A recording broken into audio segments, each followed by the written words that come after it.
She was the woman everyone whispered about, the CEO in the wheelchair, the woman who built an empire with nothing but brilliance and grit. Yet tonight, surrounded by music and spinning couples, Sarah Mitchell sat in silence, tucked away at table 12. Alone, until a small, punch-stained boy asked the question no one else had dared. Are those wheels heavy? She was the woman everyone whispered about, the CEO in the wheelchair, the one with sharp eyes and an empire behind her name.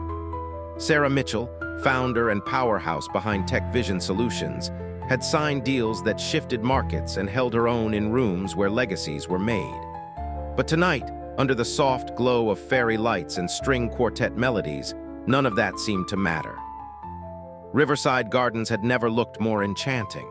The late September sunlight filtered through ancient oak trees, scattering golden rays across the perfectly manicured hedges and white linen tables. Baby's breath spilled from silver vases, the scent of roses danced with the warm breeze, and champagne laughter floated through the air. It was a day every little girl dreams of, and one Sarah had never dared to envision for herself. She sat quietly at table 12, stationed in a corner that gave her the best view, but ensured few others saw her. Someone had extended the cream-colored tablecloth just long enough to cover the steel frame of her wheelchair. A thoughtful gesture, but one that also made her feel tucked away, covered up, forgotten. Her eyes followed the bride on the dance floor, her baby sister Emily, radiant in layers of silk and wonder, spinning in circles of joy with her new husband. Emily had always been the hopeful one, chasing fairy tales and believing in happily ever afters. Sarah had been the realist, the protector, long before the accident that took her legs but sharpened her spirit into something fierce, something executives admired, and people at weddings quietly avoided. Before we dive deeper into this unforgettable video, make sure to like the video, subscribe to our channel, and hit the bell icon. That way you'll never miss any new coming videos like this. Now let's get back to it. She glanced down at her untouched slice of cake, carefully plated and perfect, just like everything else at this wedding. But in that perfection, Sarah felt like a smudge on a canvas, out of place, out of the frame. People passed her table with kind smiles, the kind you give to someone you're not sure how to relate to. A few tried small talk, weather, florals, dress details, but their words floated above her like petals in the wind, never landing anywhere meaningful. This she was used to. As CEO, she commanded rooms with power, numbers, and strategy. But when it came to occasions like this, soaked in sentiment, emotion, soft things, Sarah would often recede. Not out of choice, but out of necessity. It was easier to be invisible than to constantly remind people how much they pitied you. A burst of laughter snapped her out of the trance. Her gaze shifted toward the bar, where a man with sandy brown hair was trying and failing to clean punch from a small boy's white dress shirt. The child, probably 8 years old, was talking a mile a minute, hands sticky and animated. The man listened closely, patient and steady, the tired smile of a parent softened with genuine affection. The boy's voice echoed through the reception, unapologetically loud. "You sure that's going to come out, Dad?" "I hope so, Jake," the father replied with a chuckle, blotting at the shirt with a napkin. "Either that or I owe your aunt a new shirt." Sarah couldn't help but smile. There was something about them, unfiltered, ordinary in the most heart-stealing way. When the man glanced around and caught her watching, he gave a small nod and smile. Not pity, not awkward, just polite. Sarah turned her eyes away instantly. She reached for her phone out of reflex. Work was her sanctuary. An email, a memo, a stock update, anything to protect herself from feeling disconnected. Because work didn't care about legs or dance floors or the ache of being alone. Until a voice, small, sweet, and totally unfiltered, cut right through the space between her and everyone else. "Miss, are those wheels heavy?" She blinked, looked up. The little boy from the punch disaster was now standing beside her table, shirt still damp but smile intact. His messy blonde hair flopped across his forehead, and his hands were behind his back like he was on a mission. Jake, the father's voice came a beat later, low and apologetic, approaching quickly. We talked about this, buddy. Jake didn't move, didn't falter. His eyes stayed on Sarah, waiting for an answer to what was, to him, a normal question. Sarah looked at him, surprised, and found herself smiling. They're not too heavy, she said, but they're strong, want to see. Before his dad could respond, Sarah spun her chair in a smooth, practiced circle, one she'd spent endless hours mastering after the accident. Jake's eyes lit up, and she couldn't help but notice the man, his father, watching not with caution but awe. That's so cool, Jake clapped. Can you do it again? I think we should let the lady enjoy the reception, the father said as he stepped closer. He looked at her, really looked, and for the first time that evening, Sarah didn't feel invisible. I'm David Harrison, he said, extending his hand, his palm broad and calloused. Sorry about the interrogation. We're still working on appropriate questions. Sarah Mitchell, she replied, shaking his hand, the warmth of his grip lasting just long enough. And don't worry, I've heard worse in boardrooms. David laughed, genuine, surprised. She liked the sound of it. Suddenly, the night didn't feel quite so far away from her. Not anymore. David stood tall but relaxed, the kind of ease that didn't come from charm but from honesty. He wasn't flashy or perfectly pressed like the executive Sarah had spent her career navigating. His shirt sleeves were rolled to the elbows, revealing strong forearms smudged lightly with what looked like paint. There was no expensive watch or polished shoes, just a man grounded in something solid. Sarah noticed his hands again, large with tiny nicks and roughness at the edges. They were working hands, real hands. Jake had lost all interest in adult introductions and was now circling Sarah's chair like a curious puppy. He touched one of the wheels and looked up at her seriously. Does it go fast? Sarah raised a brow, fast enough to escape questions like that. Jake giggled and leaned on the armrest with the kind of casual, innocent confidence only a child has when he's decided someone belongs. Jake, David said gently but firmly, give her some space. It's okay, Sarah said, surprising herself. She hadn't spoken to a stranger like this without force fields or filters in a very long time. He's asking better questions than most venture capitalists I've met. That's not a high bar, I hope, David remarked with a crooked smile. Then he added, Emily said you're the one who started Tech Vision Solutions. Honestly, I always figured anyone with solutions in the name probably just creates more problems than they fix. Sarah laughed, a real one.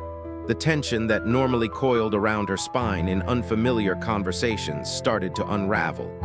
Fair, she said, but I like to think we solve more than we complicate. Jake, growing tired of being politely quiet, tugged on his dad's hand. Dad, come on. Jake, David said again, more warning this time. We talked about this. You need to ask nicely. I am asking nicely, Jake huffed dramatically, before turning to Sarah and saying, in a serious tone that somehow made it harder to breathe, would you like to dance with us? Sarah blinked. She opened her mouth, but no words came. Dance. David shifted beside her, clearly flustered. Jake. No, Dad, Jake pushed on. You said we could ask someone nice, and she is nice. I like her. And she spun in her chair really good. That was cool. For a long second, Sarah said nothing. The world seemed to quiet around her, as if the music, the laughter, the clinking of glasses all held their breath. Dance. It had been 3 years since anyone offered that kind of invitation. And the last one, well, she barely remembered it now. That chapter was closed, or so she'd believed, until a boy with cake on his collar and truth in his eyes asked her to consider a page she hadn't turned yet. Sarah began, her voice too soft to finish.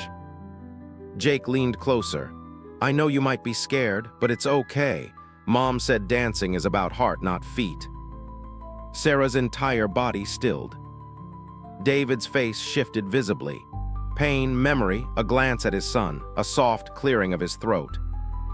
She used a chair sometimes, David said quietly, when she got sick. Sarah caught his eyes and saw no embarrassment, No pity, just shared understanding. A bridge, not a wall. "She must have been special," she said.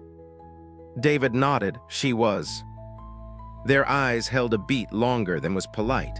But what was politeness to people who had already lost too much? "I'd be honored," Sarah said finally, "to dance." Jake whooped like he'd just won a prize. "Yes, I knew you would." Sarah looked up at David as he offered his hand, not to help, not to lead, but to walk beside her. And even that small gesture of dignity wrapped itself around her heart. "Let's not keep the gentleman waiting," she said, her voice steady but trembling inside. As they made their way toward the dance floor, Sarah could feel eyes turning, whispers blooming like delicate vines. But for once, she didn't mind the attention. She wasn't just the CEO tonight. She wasn't the woman in the wheelchair someone had to accommodate. She was a woman going to dance. With a single father. And his brave, unstoppable little boy. And something inside her, something quiet and old, began to stir. Possibility maybe, or maybe hope. Hope had a funny way of showing up when you least expected it. The ripple of surprise across the reception tent was subtle, but Sarah felt it as David walked with her toward the open space just off the main dance floor. The music swelled, something soft, elegant, woven through with violins, and she tried not to notice the way conversations quieted as they passed. People weren't staring exactly, but they were noticing.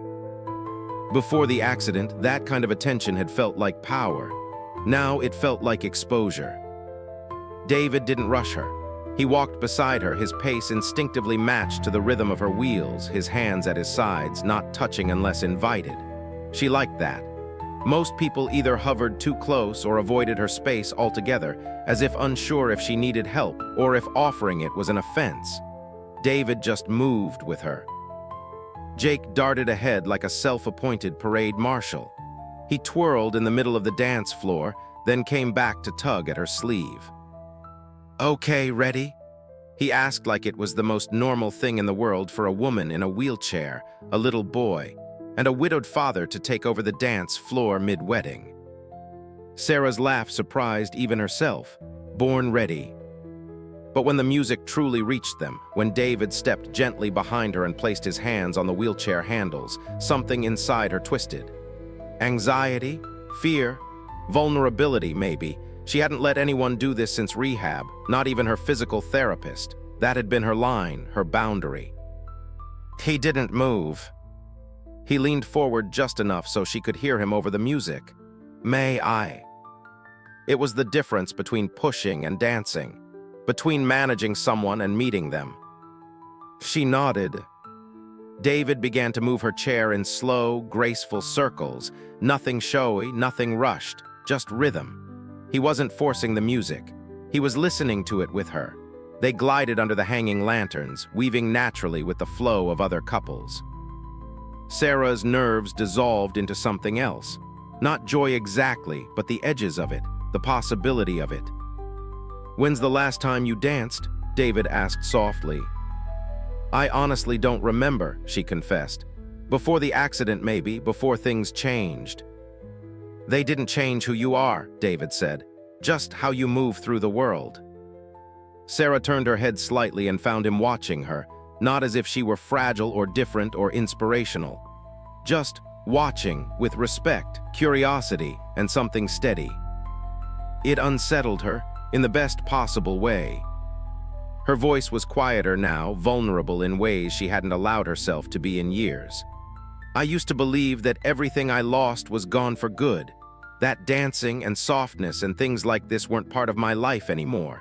So I built other things, a company, a reputation, control." David considered that. "I think we all build things to survive, especially after loss." She looked back at him, curious. "What did you build?" He smiled without humor. "Kitchen cabinets, treehouses, fancy doors no one but brides notice, anything that kept my hands busy, anything that gave Jake a reason to laugh." His voice dipped. "After Rebecca passed, I wasn't sure I'd laugh again. But Jake, he chooses joy every single day. I figured if he could, I didn't have an excuse not to try. Your wife, Sarah began, unsure if she was overstepping, but David didn't flinch. Was incredible, fierce, and kind. He paused, sick for a long time, didn't let it stop her. Sounds like someone I would have liked. I think she would have liked you too. The song shifted, but they didn't stop moving. Her wheelchair spun gently as David guided her through the next slow piece. Jake cut in for a moment, twirling next to them with such energy that even nearby wedding guests began to smile and whisper. Sarah felt the pressure in her chest lighten. This wasn't a sympathy dance. It wasn't a gesture of inclusion. It was real. She found herself speaking again, her words more honest than planned. I forgot what this felt like, to just be. She hesitated. Sarah. David's eyes found hers again. You're not invisible to us, you know. We, she asked with a half-smile. Me, he said softly. And Jake, pretty sure he's already planning your next appearance. Sarah made a show of groaning. Great, I'm now booked by an 8-year-old.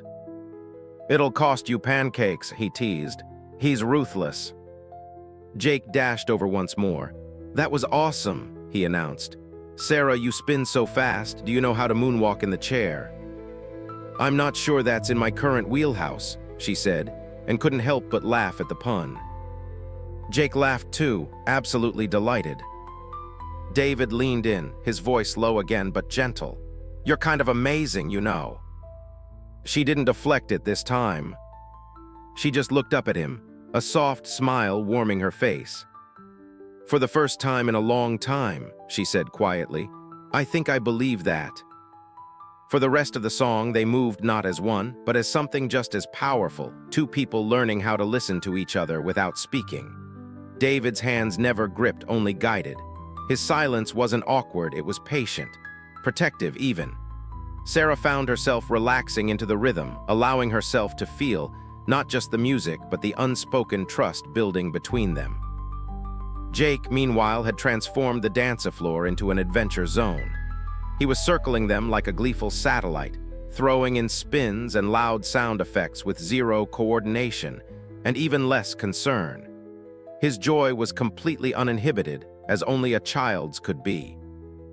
At one point, he slid up beside Sarah and whispered conspiratorially, You make dancing look easy.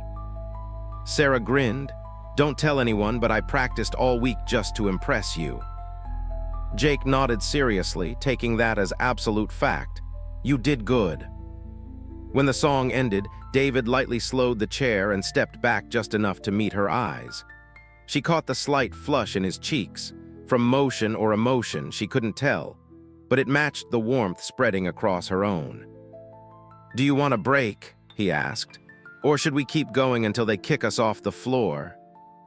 I'm not tired, she replied, surprising herself with how true that was. 3 hours ago, she had been planning her earliest possible exit. Now, the thought of leaving felt premature, like interrupting something too important to postpone. They stayed on the floor for another song and another after that. Slowly, the other guests began to relax around them. Someone clapped when Jake spun in a full circle and nearly fell over. Someone else complimented Sarah on her moves. No one stared anymore, and if they did, it didn't feel like pity. It felt like admiration. By the 5th song, Jake insisted Sarah hold his hand while David gently pushed her chair. They formed an awkward but hilarious trio, dancing their own kind of waltz that had the bride's cousins in tears from laughter. David was trying to keep things graceful, but Jake kept interrupting with, Spin? Okay, now do the rocket blast. That's what I call it when Dad lifts the wheels. Sarah laughed so hard she had to wipe her eyes. At one point, she turned to David and said, breathless, I haven't laughed like this since before, and then she stopped. He didn't fill the silence, didn't ask her to explain, just offered a soft, understanding look and nodded once. That was enough. Eventually, the music faded into something soft, something slower, a moment caught between the movement and the meaning. Jake had run off in search of cake, which gave them a rare moment alone again. David stepped around from behind her chair and stood next to her, folding his arms, watching the reception with those steady, thoughtful eyes. Sarah followed his gaze. Elderly couples, young love, newlyweds wrapped in a private world of whispers, her sister somewhere in that sea of joy. "I've been to more events than I can count," Sarah said softly. "Galas, award ceremonies, corporate luncheons, and I've perfected the art of acting like I enjoy every one of them." David glanced at her, a small smile forming. "You do?" "Not for a long time. But tonight's different," he said, not as a question, but like he knew it already. "It is," she admitted. "I think because nobody expects anything from me here, not work, not answers, not explanations." "That," he agreed, "sounds like freedom." She looked at him again, trying to piece together how a man who didn't live in boardrooms understood things so clearly. But maybe it was because he didn't live in boardrooms. He hadn't learned how to armor himself in performance. Jake returned, chocolate on his face and a paper napkin clenched in victory.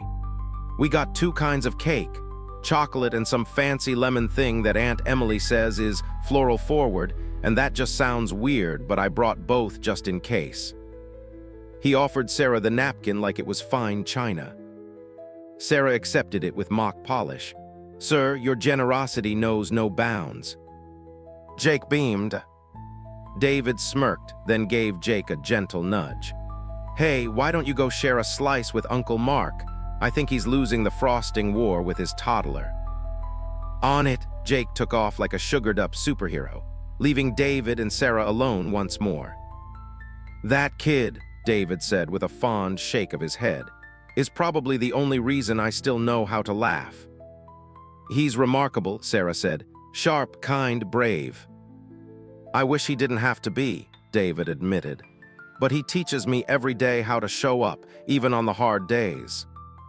Sarah nodded slowly. "You're a good dad." His eyes met hers again, and for a moment the world shrank down to just the space between them. "I try," he said, "not perfect but honest."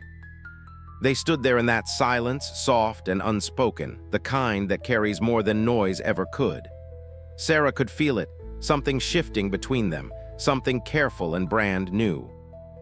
"You didn't have to ask me to dance," she said quietly. "No," David replied, "but I wanted to."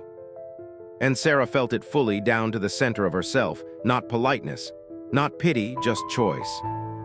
She wasn't a side note in a story tonight. She was the beginning of one. Sarah hadn't expected to stay this long, not at the wedding, not on the dance floor, and certainly not in this kind of conversation. Yet here she was, still circling in soft music and sweeter company, feeling like the version of herself she hadn't seen in years. The violinists began packing up their instruments. The sun had faded behind the trees, and fairy lights flickered across the reception tent like bottled stars. As a soft breeze drifted over the garden, Sarah breathed in and out slowly, not to collect herself, but to stay centered in a moment she didn't want to forget. "Do you ever miss your old life?" she asked quietly. "Before everything changed." David hesitated, then he nodded slowly. "I miss parts of it, Rebecca most of all, but not just her, us, the way I thought life would always be." Sarah exhaled, understanding too well. "Sometimes I imagine what I'd be doing if the accident hadn't happened, where I'd be, who I'd be." "Do you like that version of yourself better?" he asked. "I don't know," she admitted. That version didn't know how strong she could be, but she also laughed more, took more risks, danced, she added with a smile. "Well," David said, "seems like tonight you found her again." It wasn't flattery, it wasn't a line. It was a simple truth wrapped in affection, and it hit deeper than anything grand ever could. Jake reappeared with his latest mission. This time he carried 3 plastic cups of lemonade and a napkin with half-melted wedding cake, already partially devoured. "I saved this one for you," Jake said, handing Sarah the cup with the least amount of lemonade spilled on it. "We're doing toasts soon. Grown-ups get champagne, but I like lemonade better." Sarah accepted it solemnly, tapping the cup against his. "To cake and chaos," she said. Jake giggled and raised his own cup. And to new friends. David tapped his drink against theirs and added, and second chances. The toast caught Sarah off guard. She looked at him, really looked, and saw the faintest flicker of something behind his steady gaze. Hope, hesitation, a shared fear that maybe, just maybe, too much time had passed for either of them to start again. Soon the tent buzzed with the last few toasts, and tables started buzzing with stories, laughter, and the delicate fading energy of a perfect day slipping into night. Guests were lingering. No one wanted it to end, not quite yet. "Sarah," a voice came from behind her. It was Emily, the bride, cheeks flushed from champagne and dancing. "Can I borrow you?" Sarah raised a brow. "Is this a bridal command?" "Absolutely, come on." Emily waved a hand and gestured toward a quiet part of the garden just off the dance floor. Sarah looked at David. "Will you be here when I get back?" His smile was soft. "I'm not going anywhere." Jake waved dramatically. "Hurry back, I still have cake adventures to tell you about." Sarah followed Emily toward the garden path. Once they were out of earshot, Emily turned toward her sister, her face glowing with more than just the joy of a wedding day. "I just wanted to say I see you tonight," she said softly. "Really see you." Sarah blinked. "That's new." "I mean it, Sarah." Emily's voice wavered, emotion beneath every syllable. "You've been surviving so long you forgot how to live, but tonight, you let someone in. You're light tonight, not just strong, not just capable, light." Sarah felt a tightness in her throat.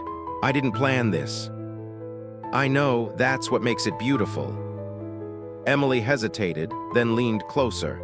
"He's been asking about you since the rehearsal dinner." Sarah's eyes widened. "What?" "David," Emily said with a knowing nod.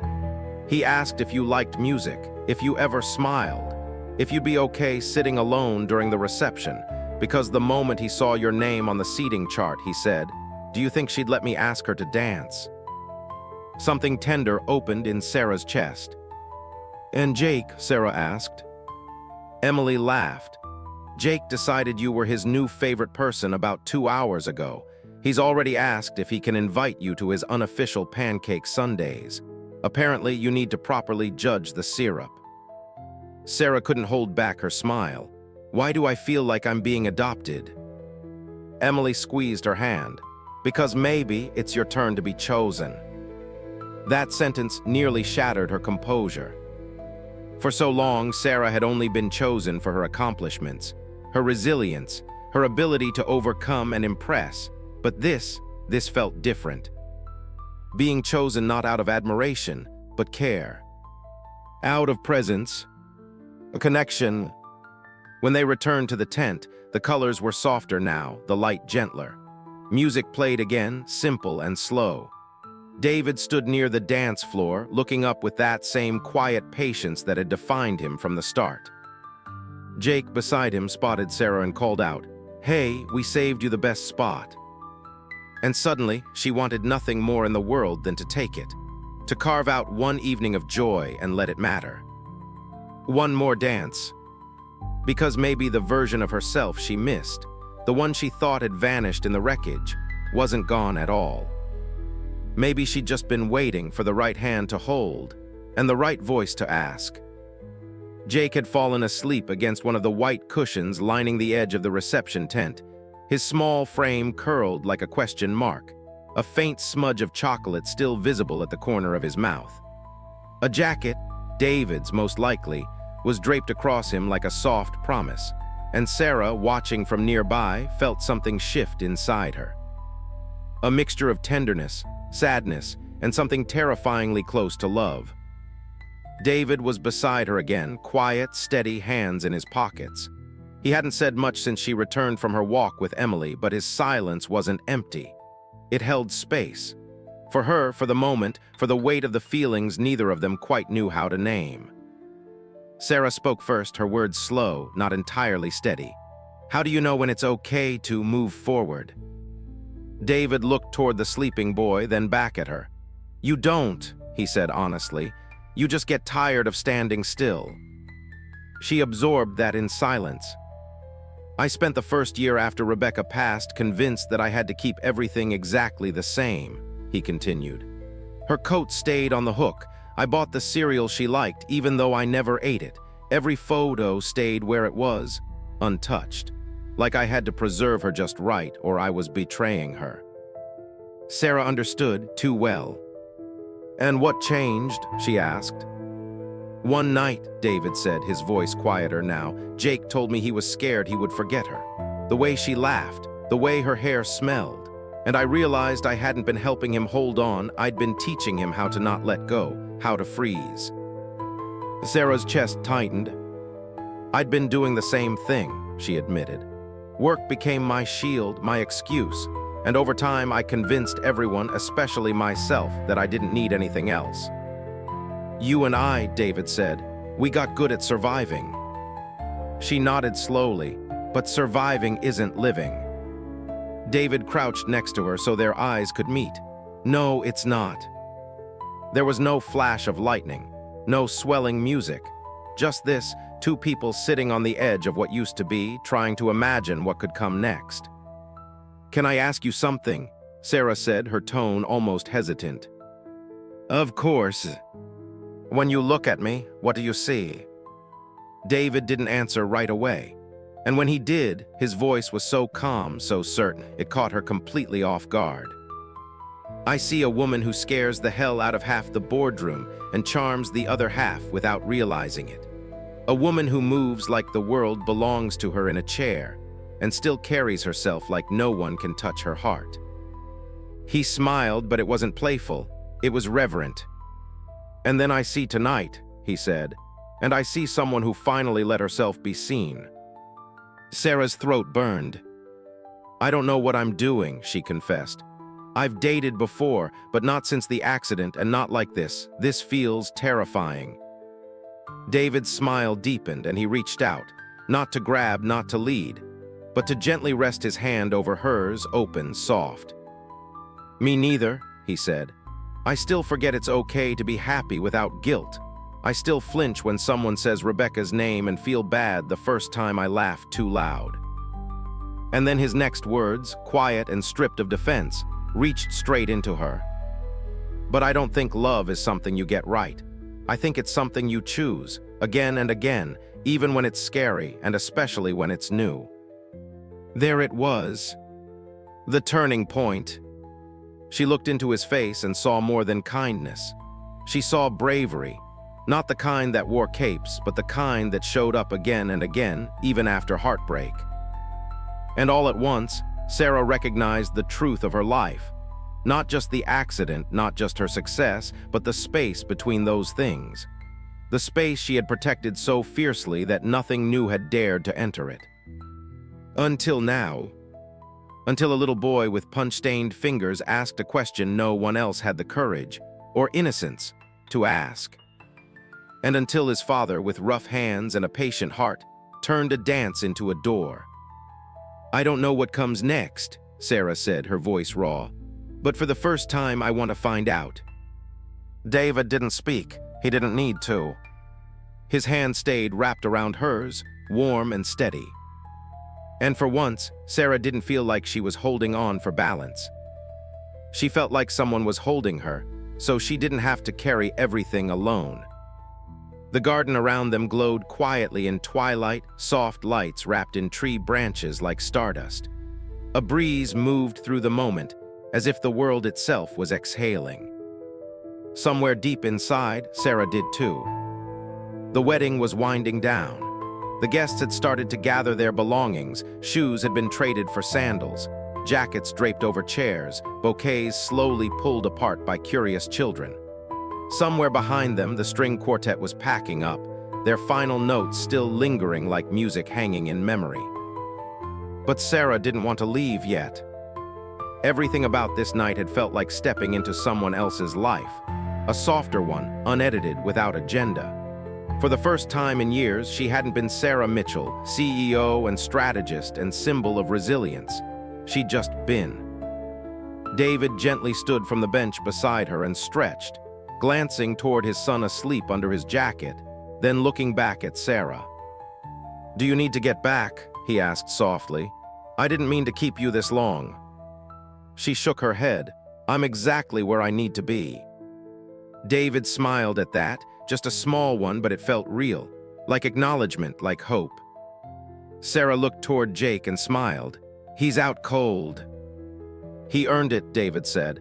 This was a big night for him, new people, cake, mid-dance acrobatics, emotionally moving matchmaking. "Oh yes, I believe I'm now officially a part of his 5-year life plan," Sarah added, chuckling. "Don't take it lightly," David warned in mock seriousness. "He's already asked me if we should make up a guest room at home, just in case Sarah wants to sleep over and make pancakes on Saturday morning." I've never seen the kid so attached so fast. The warmth hit her like a sunrise she wasn't quite ready for but couldn't turn away from. "What did you tell him?" she asked, her voice quieter. "I told him we'd have to ask the important person in that equation," David said, looking directly at her. Sarah raised an eyebrow. "And who might that be?" "You," he said simply. "He already trusts you. The question is, can you trust yourself?" She let the question hang between them. Could she really start showing up in her own life again? Not just at work, but in the messy, unpredictable, deeply human kind of life that didn't come with contracts or planning documents. "I'm scared," she admitted. "So am I," he said immediately. No hesitation, no pretending. "But I'd rather be scared with someone who gets it than pretend with someone who doesn't." Jake stirred just then, blinking groggily and yawning loudly as only kids can. "Are we still at the wedding?" he mumbled. David leaned in, brushing hair from his son's forehead. "It's ending, bud. Almost time to go home." Jake sat up wide-eyed. "Did I miss the fireworks?" "There weren't any fireworks," David said gently. "Just sparkly lights in the trees." Jake frowned. "Oh, that's okay. We can have fireworks tomorrow if Sarah comes over." Sarah laughed softly. "Tomorrow, huh?" Jake nodded. "It's Pancake Sunday. It's basically a holiday." "She's a very busy person," David prompted gently, as if not to burden her. "I'm not too busy," Sarah said before she could second-guess herself.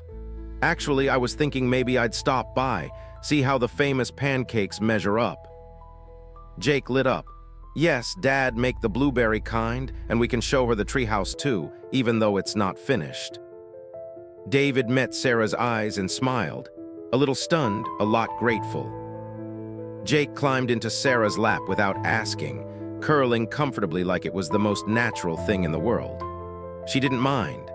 In fact, she felt like something had just been stitched back together, some unspoken wound wrapped in the quiet loyalty only an 8-year-old boy could provide. "You're not like anyone I've ever met," Jake said simply, as he rested his head on her arm. Her throat closed, full of grace she'd forgotten how to receive. "Well," she whispered, "neither are you." As the night wrapped around them, something shifted, not loudly, not dramatically, but steadily, like roots deep in the ground, finally trusting the soil again. Emily appeared one last time in a twirl of ivory and champagne and hugs, her eyes sleepy and glowing. "You look happy," she whispered, leaning in to embrace her sister gently. "I think I remember how," Sarah replied. There were no goodbyes, just see you tomorrows. David loaded Jake into the back seat of his truck, careful and practiced, and as Sarah rolled up beside the passenger door, he opened it for her, not as obligation, but because he wanted to. The same way he danced, not out of pity or performance, but care. She let him help. That alone felt like a miracle. The drive home was quiet. Music hummed low from the radio. Jake snored lightly in the back, and David glanced at Sarah with a crooked smile. "Do pancakes always come with this much emotional transformation?" she asked lightly. "You'd be surprised," David said. She turned toward the window as the city lights thinned into the softness of residential streets. In that moment, she saw not just her reflection, but a woman she hadn't met in years. Someone who said yes, who smiled first, who leaned into uncertainty. And for the first time in a long time, the unknown didn't look like a threat. It looked like home. The next morning, sunlight poured through the windows of Sarah Mitchell's upscale apartment, illuminating the minimalist furniture, the untouched coffee table books, and every perfectly arranged piece of a life built with discipline, but not warmth. For the first time in years, she noticed how quiet it really was. She wheeled herself into the kitchen, still dressed in a soft sweater and jeans instead of her usual structured blazers.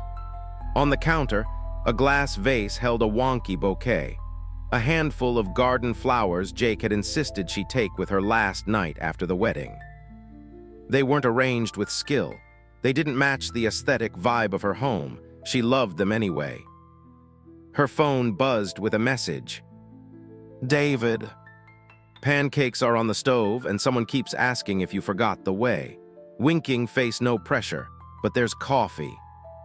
Sarah stared at the screen for a long moment. Her routine tugged at her. Emails to check, market briefs to skim, Monday creeping in early disguised as responsibility and expectation. And yet, for the first time, she didn't want to start her day in a sharp suit and a muted boardroom. She didn't want to be impressive. She just wanted to be present. She typed 2 words and hit send. "Sarah, on my way." By the time she pulled up to David's house, she could already smell the syrup. Jake came barreling down the walkway like a golden retriever in human form, flinging open her car door and shouting, "You came! You really came!" He helped her inside like a practiced usher, explaining the rules of Pancake Sunday with impressive authority. "Everyone gets at least 3, you can't talk during the first bite, and you're only allowed to critique pancakes if you brought toppings yourself." David emerged from the kitchen wearing an apron that claimed he made legendary stacks, holding a plate stacked higher than morally acceptable and 2 mugs of fresh coffee. "I didn't know your pancake judging specialty extended to syrup ratios," he teased. "I'm very qualified," Sarah said, accepting the mug. "I once negotiated a merger while eating pancakes with full syrup saturation. It was a defining moment in corporate history." Jake nodded as if this was the most impressive credential he'd ever heard. They ate around the small kitchen table, not polished to perfection but warm from years of use. A fork clattered, syrup spilled. Jake told a story about building a treehouse that leaned dangerously to the left, and somewhere in the middle of it, Sarah laughed, head back, unguarded. No filters, just joy. When breakfast ended, Jake disappeared to find a comic book to show her, leaving David and Sarah alone with coffee and soft background music playing from a speaker on the windowsill. "I'm glad you came," David said. "So am I." Her chair was pulled close beside him, not across the table but next to him. Side by side, like equals, like something growing. Sarah looked around the room, taking in the small signs of imperfection. A baseball glove on the counter, a nick in the paint from a chair scoot. Life lived fully. "I didn't realize how lonely I've been," she said, "until I was." David reached across the table, not to comfort but to connect, and laid his hand over hers. She didn't flinch, she welcomed it. "You don't have to go back to lonely," he said quietly. "I don't know how to do this," she confessed. "Not the dating part, just the letting someone in part. I built my life around being unshakable. Now I feel like I'm standing on ground that might move at any moment." David nodded. "That's the thing about relationships. The ground always moves, but if the right person is next to you, you learn how to dance with it." She smiled at that. "You really are good with words for a man who builds cabinets." "I measure twice, speak once," he smirked. Jake returned then, proudly placing a drawing in front of Sarah. It was a shaky-colored crayon version of her, with wheels exaggerated for effect, and a superhero cape flying behind her. "This is you," he told her. "You're my hero." Sarah blinked, caught off guard. "I'm not." "Yes, you are," he interrupted. "Because you don't let stuff stop you, and because you make my dad smile again." David looked down, cheeks flushed, but didn't speak. Sarah reached for Jake's hand, brushing her thumb across his small fingers. "You're my hero, too, you know. You reminded me how to be brave." There were no wedding dresses here. No fairy lights or champagne glasses. Just pancakes, Legos on the floor, and a little boy who believed in love like it was the most natural thing in the world. And maybe it was. Later, as Sarah wheeled out to leave, David followed her to the walkway. The morning sun warmed the sidewalk, and the air smelled like syrup and fresh-cut wood. "Come back next Sunday," he said. "Our pancakes need your critique." "I'll pencil it in my very serious CEO calendar," she said, then paused. "Or maybe I'll just show up if that's okay." David leaned in and for the first time kissed her gently on the cheek. "It's more than okay." As she pulled away from the curb, Sarah looked into the rearview mirror and saw Jake waving both hands from the porch. David stood behind him, one hand raised, eyes steady on her. And in that moment, Sarah didn't feel broken. She didn't feel left behind. She felt chosen. She felt whole. She felt ready. Because sometimes, the most beautiful stories don't start with perfection. They start with a small hand, a hesitant question, and someone brave enough to answer with yes. Sometimes it's not the grand gestures that change our lives, it's the small, quiet moments. A soft question, a kind hand, a dance when you least expect it. Sarah didn't need saving, she needed to be seen. And David just needed someone to remind him happiness was still possible. If this story touched your heart, remind someone today that they matter. Share this with someone who's been brave alone for too long. And if you haven't already, make sure to like, subscribe, and hit the bell icon, so you never miss another story that stays with you long after the screen fades to black.